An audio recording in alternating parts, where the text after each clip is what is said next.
কাজটা করলাম আজকে 2 দিন হয়ে গেছে কাজের রেজাল্ট আসে না কারণটা কি ব্যবসা নিতে সরকার হ্যাঁ ফকির সাহেব এবং ওনার তো সমস্যা আছে। কি সমস্যা আছে তুই তো আমাকে বলবি। ওনার বাড়ির ভিতরে মনে করেন যে গুরুজি চতুর্পাশে চারটা মনে করেন যে এই গাড়ি ছুঁচে তাবিজ গাড়ি ছুঁচে। এখন তোর কি দিতে হবে তুই কি খাইলে কাজটা করবি তাড়াতাড়ি তোর কাজ করতে হইব।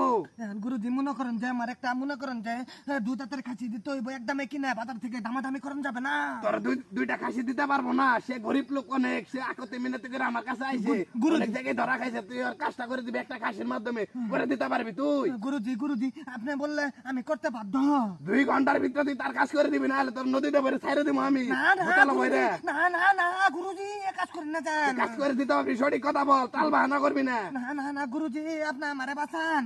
আচ্ছা তোর 2 ঘন্টা সময় দিলাম 2 ঘন্টা সময়ের ভিতরে তুই কাজ করে আবি তোর একটা 2 দাঁতের খাসি দিব আমি। আচ্ছা গুরুজি চালু করে জিনিসটা আমারে খাবার দেন। আচ্ছা ঠিক আছে তোর আমি ছাইরে দিলাম এখনকা তুই এখন চলে যাবি বুঝতে পার